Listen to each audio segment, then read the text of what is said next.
When I enter the records of the soul, I see a great tapestry where kingdoms rise and fade, yet Africa remains etched in golden light. The Bible is not merely parchment, it is a mirror of origins, whispering of mighty kings and radiant queens with dark, luminous skin. Their stories are not forgotten. They live in the sands, rivers, and mountains of Africa, waiting for us to remember. I do not speak to entertain. I speak because the Spirit presses these truths upon me, and I am compelled to deliver them as they are revealed. And as I gaze upon the Akashic record, I hear the whisper of Africa, not as a land of shadows, but as a land ordained, marked by the hand of the divine. The story begins not with the curse that men have wrongly proclaimed, but with the promise. For out of Noah came 3 sons, and out of those 3 sons came the nations of the world, Shem, Japheth, and Ham, and among them Ham bore the heritage of Africa. His name itself means burned, dark, touched by fire, and this was no sign of disgrace, but of distinction. For in the language of old, the mark of color was the mark of identity, and the soul carried that sign as a testimony to its place in the plan of God. I have seen men twist this truth. I have seen generations distort it to cover their own cruelty. But the record speaks differently. The record declares that Ham was never cursed, and his children were never abandoned. Instead, they were entrusted with nations, rivers, and kingdoms that rose and fell with glory. When I speak of Ham, I see him not as shadow, but as light, clothed in strength. I see Cush, Misraim, Put, and Canaan, his sons, stepping forth across the land, founding peoples whose stories flow like rivers into the ocean of time, and I know within me that the Spirit would have these stories remembered now. For in the days when the Nile bore its wealth, and Ethiopia stretched its arms, and Nubia raised its walls, these were not minor tribes lost in the pages of history. These were pillars of civilization, their hands building, their minds creating, their spirits enduring. Many have forgotten this, but the word is not forgotten, and the sands of Africa have not forgotten. And when I close my eyes in prayer, I hear their voices still. They call as witnesses that they are children of Ham, children of the Son, children of promise. Do not mistake me, for I am not here to debate as men debate. I am here to declare what the record reveals, that Africa was chosen not for shame, but for purpose, that dark skin was never a curse, but a sign of heritage, and that those who bear it carry the story of Ham within their very blood. I tell you also that the record shows us symbols, not only names, for when I look I see fire, I see rivers, I see crowns of gold upon heads bowed in prayer, I see drums beating like the pulse of the earth, and I know these are not idle visions. They are the memory of the people who came forth from Ham, a memory written in the earth and the spirit alike. Therefore hear me when I say, Africa is not forgotten. Africa is remembered, not in chains, but in strength, not in curse, but in calling. And as the Bible spoke then, so it speaks now, that out of Ham came nations, and out of nations came history, and out of history came the lesson that all are bound together in the design of God. This is the beginning of the story I am given to tell, and it is not a story of despair, it is a story of identity. For the origin of black people, according to the Bible, is not an accident, it is not a mistake, it is part of the divine weaving. And in that weaving I see threads of glory, threads of endurance, and threads of light. You may choose to hear it as history, you may choose to hear it as prophecy, but I must give it as it is shown to me, and I declare with certainty Africa was and is part of the divine plan. The children of Ham stand as witnesses to this truth, and their story shall not be erased. All humanity descends from Noah's 3 sons, Shem, Japheth, and Ham. Each carried the seed of nations, each shaping continents. From Shem came the Semitic tribes, Arabs, Jews, Assyrians. Japheth spread across Europe and Asia. But Ham, whose very name means burned, dark, marked by fire, is the progenitor of Africa. His descendants carried both the brilliance of the sun and the endurance of the earth, becoming the root of black and African peoples. I tell you now, the story that flows from Noah is not merely of a man who survived the flood, but of a covenant that reached through the waters into every generation, And when I look into the record, I see his three sons, Shem, Japheth, and Ham, standing as the pillars from which the nations of the earth would rise, each bearing a portion of the divine inheritance, each marked with a destiny that still shapes the face of mankind. Shem bore the seed of the Semitic peoples, the line that would one day bring forth prophets, patriarchs, and the Messiah himself. Japheth spread across the north, carrying with him the strength of expansion, the building of nations that would fill Europe and Asia. But Ham, whose name means burned or dark, bore within him the spark of Africa, and through him came the people whose skin carried the hue of the sun, whose spirit bore the endurance of the earth, and whose destiny was written long before men distorted it for their own designs. I see Ham not as a figure overshadowed by shame, but as one who stood under the same covenant of promise that covered his brothers. And when the ark came to rest upon Ararat, it was Ham who stepped forth with a vision for lands stretching southward, lands fertile and vast, lands that would bear kingdoms of might and wisdom. The Bible declares plainly that all nations descended from these three sons, and it is here that the root of black and African peoples is traced, not through accident, not through a curse, but through lineage preserved by divine will. Men have often asked why the names of these sons matter, and I say unto you that in the ancient tongue, names were more than titles, they were testimonies of essence, and the name of Ham, tied to fire and darkened hue, was never a mark of judgment but of identity, a sign that his line would carry the richness of the earth and the brilliance of the sun into the generations. When the genealogies of Genesis are read, they are not idle lists but living rivers of memory, pointing us back to the source of peoples and cultures that fill the world. And in that genealogy, Ham stands as the father of nations spread across Africa, from the Nile to the deserts, from the highlands to the coasts. His brothers Shem and Japheth carried their heritage across their regions, but the story of Ham reaches deep into the soil of Africa, binding him forever with the history of its people. Some would ask, if Ham's children spread so widely, how can we know who carries his seed today? And I say to you that the record is not broken. For Cush, Misraim, Put, and Canaan remain as markers, names tied to lands, still remembered, people still enduring.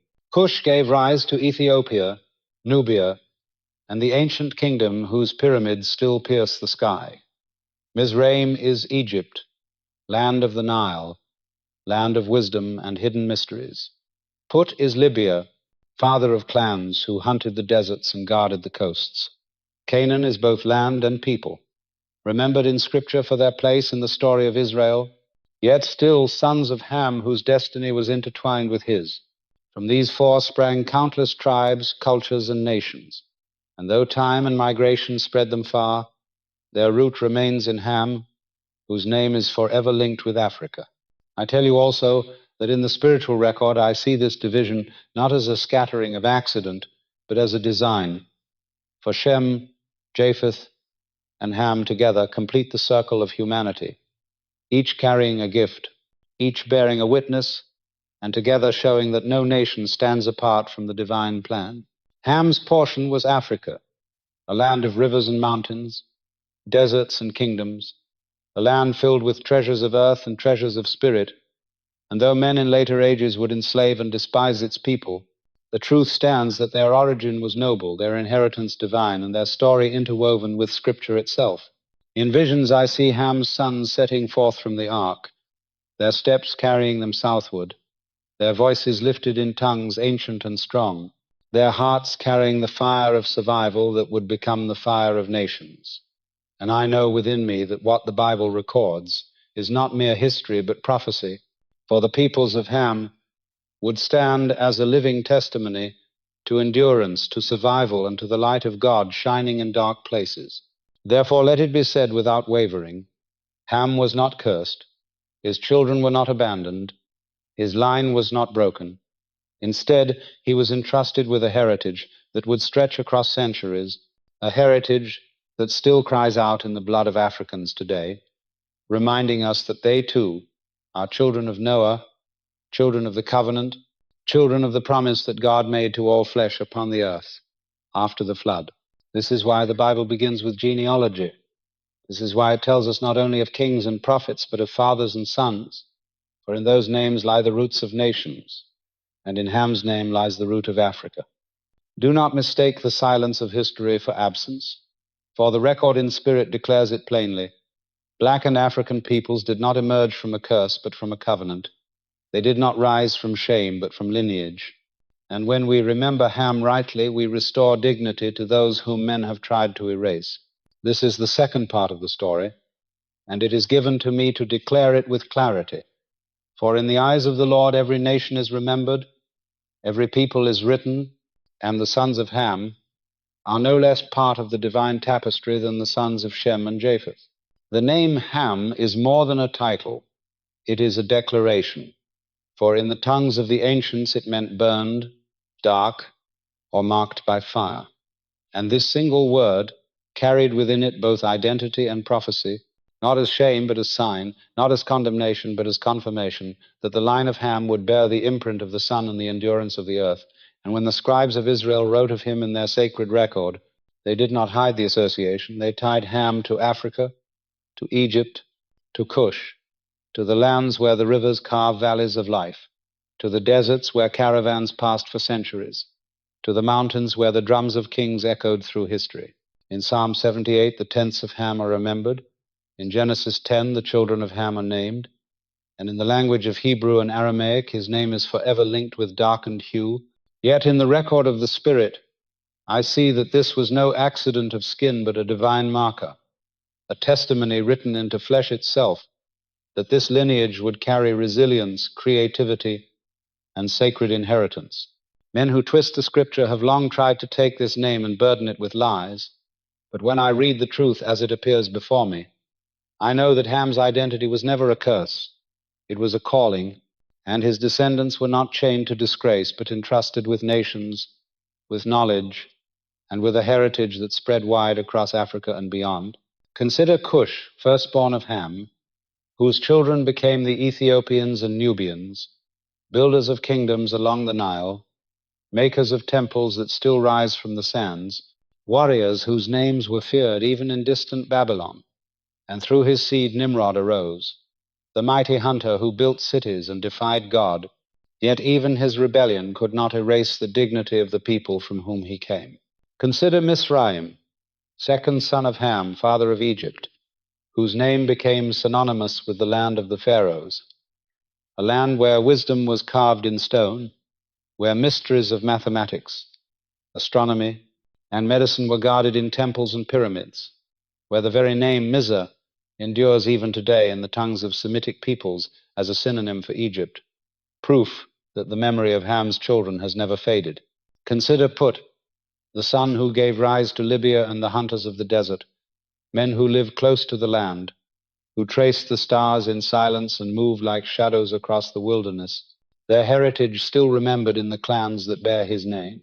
And consider Canaan, youngest of Ham's sons, whose name became both land and people, a people often condemned for their disobedience, but still blood of Ham, still part of the record, still remembered as branches of the same tree. Together these sons formed the root of Africa, and from them nations blossomed: Ethiopia, Egypt, Libya, Nubia, and the peoples spread across the continent, carrying with them the strength of their father and the endurance of the covenant. I tell you, the genealogies of Genesis are not random lists, but living rivers of memory. And when you trace them carefully, you see the design. Shem carries the seed of prophecy, Japheth the seed of expansion, and Ham the seed of endurance. And in that endurance is Africa itself, unbroken, unforgotten, and essential to the plan of the Creator. Some would say that Ham's heritage ended at the Nile, but the record shows otherwise, for Cush's blood flowed into South India, into tribes of the East, into regions where skin bore the same mark of the sun, and across Africa, into Eritrea, Mali, Kenya, Gabon, nations whose people still carry the Cushite legacy, nations whose very names testify to the reach of Ham. Even the word Cush in the old language means black, and it was spoken not as insult but as description, not as condemnation but as recognition. For in the order of creation, each lineage was given its sign, And Ham's sign was the color of night, and the fire of the sun mingled together. When I gaze upon the record, I see crowns of gold upon dark foreheads. I see pyramids rising against the desert. I see rivers stretching like veins across the body of Africa. And I know these are no Cush, the firstborn of Ham, was more than a name on a scroll. He was the root of kingdoms, and through him Ethiopia, Sudan, and Nubia came forth with strength and glory. And when I see into the record, I behold their cities rising on the banks of the Nile, their warriors glistening in bronze, their queens crowned in gold, their voices lifted in songs that echoed across the desert. And it is here that the memory of Africa's greatness shines most clearly, for these were not scattered tribes wandering aimlessly, but ordered nations with wisdom, architecture, and power. The word Cush itself in the old tongue means black, and it was spoken with recognition, not disdain, for in that name lay the identity of a people shaped by the sun and the earth, and their influence stretched farther than men recall, into South India, into Arabia, into the very veins of Babylon through Nimrod, the son who built cities in defiance, yet carried within him the heritage of his father. Nimrod, often remembered as a rebel, is in truth a testimony that Cush's line could not be hidden, for even when it turned aside, it still left monuments and memories that shaped the course of history. And yet Cush was not alone, for his brother Misraim became the father of Egypt, the land of pharaohs, pyramids, and mysteries so deep that scholars still wrestle to uncover them, a land where mathematics was born in stone, where medicine and astronomy found early guardians, where the very structure of civilization was raised upon the wisdom carried from Ham. Misraim's name is remembered in every tongue that still calls Egypt by the name Mizar, a testimony that thousands of years cannot erase the root of identity. And when the Bible speaks of the tents of Ham, it speaks also of Misraim, for Egypt was counted among his inheritance, and its greatness was the greatness of his line. Put also, the son of Ham became the father of Libya and the hunters of the wilderness, men whose lives were bound to the desert, whose skill was in survival, whose heritage endured though little was written of them, for the silence of men cannot silence the witness of spirit, and the blood of Put's children still flows in the veins of those who walk the North African lands today.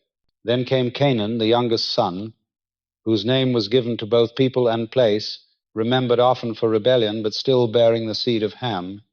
And though Canaan became entangled in Israel's struggle, the truth is that he too was of the same root, and his destiny bore lessons that still shape the scriptures. Together, these four sons became the foundation of Africa's nations, the root from which civilizations grew. And in their names, the memory of Ham's inheritance is preserved, not as myth, but as history, not as curse, but as covenant. The record of Genesis chapter 10 is not idle genealogy. It is a map of peoples, a chart of nations, a divine reminder that the children of Ham carried greatness as surely as the children of Shem and Japheth. And when men forget this, they lose sight of the truth, that all humanity is one blood under the design of God. In Cush, we see Ethiopia, a nation whose kings and queens still inspire memory. In Misraim, we see Egypt, the cradle of knowledge. In Put, we see Libya, the strength of the wilderness. In Canaan, we see a land that became the stage of prophecy, and in all of them we see Africa woven into the very heart of Scripture. Yet the soul record goes further than names. It shows me symbols of fire and water, crowns and rivers, drums and swords, visions of people who endured, who built, who fought, who prayed, who carried the light of their inheritance even when the world turned against them. And in these visions I understand that the story of Ham's sons is not ancient alone, it is eternal. For their blood still beats in millions today. Their memory still lives in the culture, music, and spirit of Africa. Their witness still testifies that they are not forgotten. The lesson is clear. Ham's children were fathers of nations, not bearers of chains. Their names stand for identity, not shame, and to deny this is to deny the word itself. For the Bible testifies repeatedly of their presence, their power, their connection to God's plan. Let no one mistake the silence of history books written by conquerors for the silence of truth. For the truth resounds still that the lineage of Ham gave rise to Ethiopia, Egypt, Libya, Canaan, and through them to countless peoples across the earth. And this is not a relic of the past, but a living heritage. In every face that bears the mark of Ham, in every people that carries the hue of the sun, there is a testimony of endurance and divine purpose. And when I speak, it is not to flatter, but to remind, not to invent, but to reveal that the children of Ham were and are a chosen part of humanity's design. This is the fourth portion of the story, and it declares with clarity that Ham's sons were the root of kingdoms, and that Africa stands not at the margins, but at the center of God's tapestry of nations. The so-called curse of Ham is one of the greatest distortions ever laid upon Scripture, for the Bible never declared Ham cursed. It declared that Canaan, his son, was the one upon whom Noah's words fell, and yet, through centuries of misinterpretation, men twisted this account into a weapon to enslave and degrade, turning a family story into a false doctrine of oppression, and by doing so, they buried truth under lies. The text in Genesis tells us that Noah, having tasted the fruit of the vine and fallen into drunkenness, lay uncovered, and Ham saw his father's shame and told it to his brothers. But Shem and Japheth covered their father without looking. And when Noah awoke, he spoke not against Ham, but against Canaan, saying that Canaan would serve the brothers, a judgment severe but limited, directed not at Africa as a whole, but at one line. And yet this story was stretched beyond its meaning until it was made to stain all black and African peoples, a distortion that the Spirit itself rejects. In the record, I see that the act of Ham was not trivial, for to dishonor a father in that time was to violate sacred duty. But the consequence was not the eternal condemnation of Africa.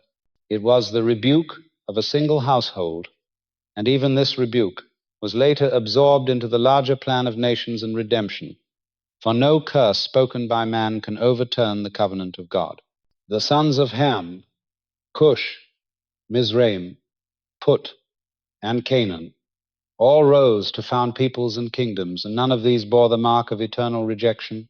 For the Bible itself testifies to the greatness of Egypt, the endurance of Ethiopia, the might of Cush, and the role of Canaan in prophecy. And if they were cursed beyond recovery, why then would Scripture continue to honor them with record and memory? This is the mistake of men who read with malice rather than truth. They took the weakness of Noah's moment, they took the misstep of Ham's dishonor, and they built upon it a false foundation of racial division, a foundation that the Spirit will never uphold. When I look into the Akashic record, I do not see Africa under a curse. I see Africa under fire, a fire that refines and strengthens, a fire that produces kings and queens, prophets and warriors, mothers and fathers who carried dignity through centuries of trial. And that fire is the same fire that glows in the skin, that shines in the spirit, that endures in the memory of a people who were never forgotten. The truth is clear. Noah's drunkenness was an accident of new wine, his words a human reaction, not a divine decree of eternal bondage. And though they carried weight in their day, they were not chains upon the future of a whole continent. For God himself never cursed Ham. God never declared his children accursed. And the attempt to read otherwise is not only false, but dangerous. For it blinds men to the divine unity of all peoples under the covenant of Noah. Remember also that Scripture itself honors Ham's children. It calls Egypt the strength of the world. It remembers Ethiopia as a land sought out. It recognizes Cush as mighty. It links Misraim to wisdom. And even Canaan is remembered as a land of promise contested by Israel, but central to the story of redemption. So how can any man say that the children of Ham were cast aside? The lesson of the curse of Canaan is not about race, but about reverence, not about color, but about conduct. And its meaning is bound to the time in which it was spoken, a reminder of the seriousness of honor and the weight of fatherhood, yet not a universal decree against a whole lineage. Therefore, it must be said with boldness that the curse of Ham is a myth, the curse of Africa is a lie, the curse upon dark skin is a fabrication, and the truth is that Ham's descendants were blessed with nations and heritage that still stand as testimony today. The tragedy is that for centuries this distortion was used to justify slavery and oppression, turning Scripture into a whip. But the record of the soul does not bend to human cruelty. It continues to declare that Africa was not cursed but chosen, not erased but enduring. And in this truth the dignity of Ham is restored. This is the fifth portion of the story, and it speaks with clarity against falsehood, declaring that the children of Ham were never abandoned, that the curse of Canaan was never a curse of Africa, and that the dark skin of Ham's line is not a mark of shame, but of fire, endurance, and identity. And the Spirit bears witness that this truth shall stand though centuries of distortion have sought to bury it. Ham lived long, his years stretching across centuries, his life a witness to generations that rose from his own seed. And in the record I see that he endured to see not only his sons, but the sons of his sons, reaching to the fifth and sixth generations, a patriarch whose presence lingered as a constant reminder of the covenant carried from the ark. The tradition declares that, like his brother Shem, he lived near 600 years, a span that allowed him to see his lineage spread into nations, to see Egypt rise from Misraim, to see Ethiopia grow from Cush, to see Libya come forth from Put, to see Canaan settle lands of promise and conflict. And though the years of Ham are not written with exact measure in the Bible, the spirit of the record testifies that he walked among his descendants for long seasons, shaping their identity, guiding their destiny, watching as their nations took form. Men have wondered where his bones were laid, and the testimonies are many, some saying Ethiopia, others Nubia, some pointing to Egypt, still others to Mesopotamia, yet the prevailing witness is Africa itself. For it was his inheritance. It was the land he carried in his blood, and whether his tomb lies under sand or river, mountain or stone, the soil of Africa holds his memory. In visions I see Ethiopia crowned in green hills, Nubia crowned in gold, Egypt crowned in stone, monuments that still pierce the sky. And in each place there is a whisper of Ham, as though his life left a mark that could not be erased, as though the spirit of the Father lingers in the greatness of his children. The Book of Jubilees, a record once read with reverence among the ancients, adds detail to his story. It tells how Ham opposed his youngest son Canaan when he claimed land that belonged to Shem. It tells how he contended with his children to preserve the boundaries that were ordained. It tells how he founded the first city after the flood and named it in honor of his wife, showing that he was not only father of nations but builder of places, a man whose vision stretched beyond survival into permanence. These words remind us that Ham was not a shadowed figure cast aside, but an active patriarch, shaping decisions, guiding destinies, and leaving impressions upon the generations that would follow.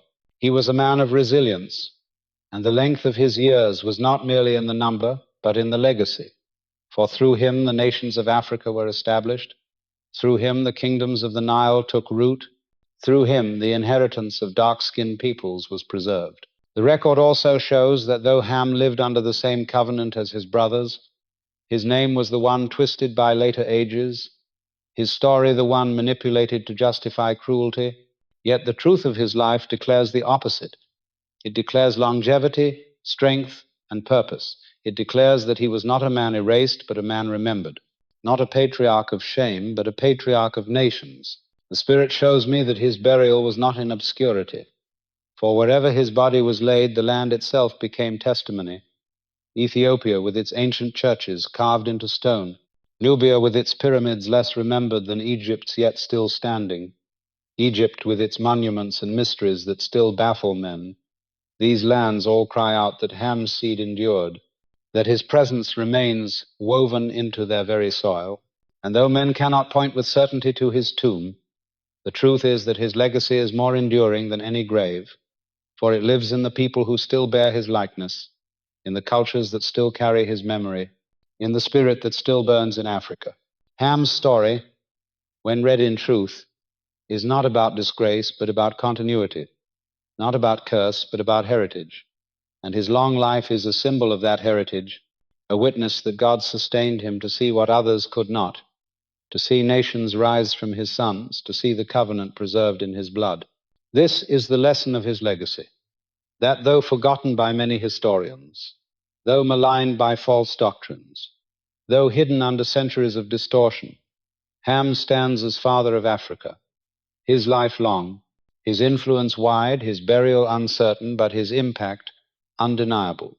The Spirit would have us remember that Ham was not cursed, Ham was not erased, Ham was not diminished, he was extended, his life stretched to bear witness to what his seed would become, and his burial, though veiled in mystery, is not the end of his story, but a symbol that his presence cannot be confined to one place, for it is written in the land itself, in the rivers, in the hills, in the pyramids, in the songs and memories of a people who still live by the fire of his inheritance.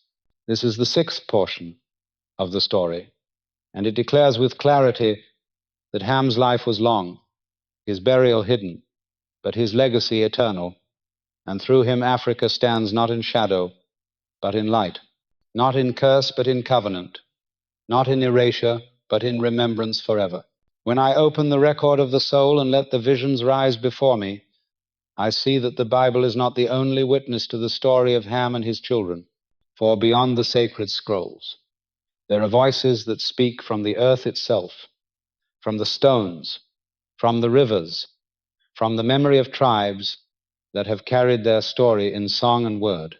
And as I behold these voices, I know that truth is larger than a single book. Though the Bible remains the center of the spiritual frame, yet archaeology, tradition, and the study of tongues all add their testimony, and together they form a chorus that confirms what the Spirit shows me. I see pyramids rising not only in Egypt, but in Nubia, smaller but steadfast, telling of a people who built with vision and endured with faith. I see temples carved into rock in Ethiopia. I see burial grounds in Sudan that whisper of ancestors who lived long before men today can calculate. And I see artifacts unearthed that carry the faces of dark kings and queens, their features proud and regal, their eyes fixed upon eternity. Scholars of language trace the roots of words and discover that Ham's name, Cush's name, Misraim's name, Put's name, all tie back to Africa, to places and peoples who are still known, proving that the memory was never lost, only neglected. And in genetics, too, the lines converge, showing migrations that mirror the paths written in Genesis, as though even the blood itself carries the testimony of Scripture. And beyond these sciences are the oral traditions, the songs of tribes, the chants of elders, the stories whispered beside fires, stories that tell of forefathers who came from the time of the flood, stories that remember Ethiopia as the cradle, stories that speak of Cushite ancestors who spread across Africa into Mali, into Kenya, into Eritrea, and even across the seas into South India. And though these stories differ in detail, they all declare the same truth, that Africa was not an afterthought, but a beginning, not a shadow, but a pillar in the story of mankind. When I listen in prayer, I hear these voices join with Scripture, and together they declare that the children of Ham were fathers of nations, that their inheritance was vast, and that their memory is written not only in the Bible, but in the earth, in the languages, in the very blood of their descendants. Men have often chosen to doubt, to say that the Bible is only myth, but the Spirit shows me that the Bible is a mirror of deeper truths. And when men study with humility, they find that the record of earth and the record of Scripture align more than they diverge. For what is written in stone and bone and song echoes what was written in sacred scrolls long ago. I must declare with boldness that the distortion which made Ham's line a curse falls apart under the weight of this evidence. For how could cursed people build civilizations that still inspire wonder? How could a people marked for shame leave monuments that stand after thousands of years? How could those condemned bear knowledge that shaped medicine, mathematics, astronomy, and trade? Unless the truth is that they were never cursed but chosen, never erased but remembered, never cast down but lifted in the great design. This is why I say the Bible is the spiritual frame, but the earth itself is the body of the testimony, and when one reads both together, the story of Africa becomes radiant and undeniable. I see also that in every age the Spirit has raised voices to remind men of this truth. Prophets who spoke of Ethiopia as a land sought by God, seers who remembered Egypt as a place of wisdom, teachers who reminded their students that all nations come from one blood, and I too must stand among them and say that the children of Ham are not forgotten. Their witness still resounds, their heritage still breathes, their dignity still stands. This is the seventh portion of the story, and I give it as it is shown to me that the Bible is not alone, but joined by archaeology, language, genetics, and tradition, and all testify that Africa was never cursed, that Ham was never rejected, and that his children stand as fathers of nations, their story inscribed in spirit and in earth alike. And this truth, though buried under lies, rises again like the sun, shining with the clarity of God's design. When I close my eyes and let the visions settle into silence, what remains is not the noise of argument or the weight of distorted history, but a clarity that pierces through the centuries like a single beam of light. And in that light I see the truth of Ham and his children, not as myth, not as curse, but as living testimony of the divine order. I have walked through the record of the soul and beheld Ethiopia with its mountains crowned in green, Egypt with its monuments carved in stone, Nubia with its forgotten pyramids, Libya with its hunters of the wilderness, and Canaan with its contested land, and in each I saw the mark of endurance, the mark of a people chosen to carry fire in their veins and strength in their bones. The misinterpretations that men laid upon them, the lies that bound them, the doctrines that enslaved them, these are like shadows that vanish when the true light appears. For no word of man can erase the covenant of God, and the covenant declared from the ark was that all nations, all flesh, would be preserved, and Ham stood within that covenant, as surely as Shem and Japheth. When I speak of this, I do not speak of history alone. I speak of the dignity of millions who still bear the hue of Ham. I speak of the resilience of Africa that has endured slavery, exile, and chains, yet still sings, still builds, still rises, for the fire in them cannot be quenched, because it is the fire of life, the fire of covenant, the fire of divine design. I hear their drums beating not as echoes of the past, but as living pulses of the earth. I see their faces not as relics, but as reflections of God's handiwork. I feel their spirit not as forgotten, but as enduring, and I know within me that their story is our story, for all are bound in the tapestry of Noah's sons, all are threads woven together, none greater, none lesser, but all necessary to the beauty of the whole. The error of men has been to divide, to twist Scripture for their gain, to cloak cruelty in the garment of false prophecy. But the record declares otherwise. It declares unity. It declares that every lineage was born of the same waters, saved by the same ark, covered by the same covenant. And to forget this is to forget ourselves. As I speak to you now, I feel the weight of the Spirit pressing upon me, urging me to remind you that black and African peoples are not marked by curse, but by calling, that their story is not one of disgrace, but of endurance, and that in the great design of God they hold a place of honor, their kingdoms, their wisdom, their culture, all testifying that they too are children of promise.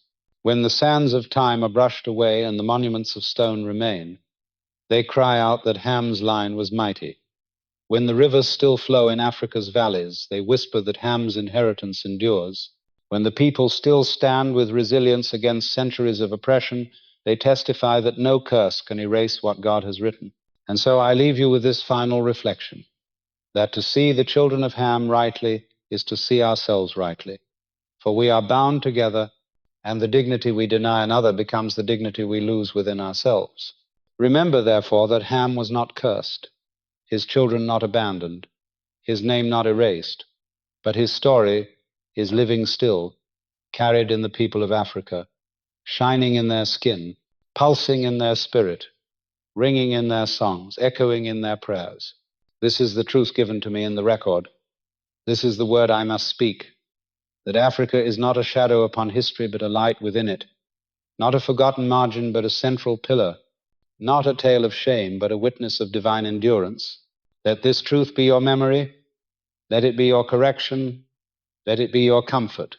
For the sons of Ham stand as witnesses still, And their story calls us all back to the source, back to the covenant, back to the recognition that in the design of God, no people are cursed, no lineage erased, but all are threads in the eternal tapestry that glows with his light forever.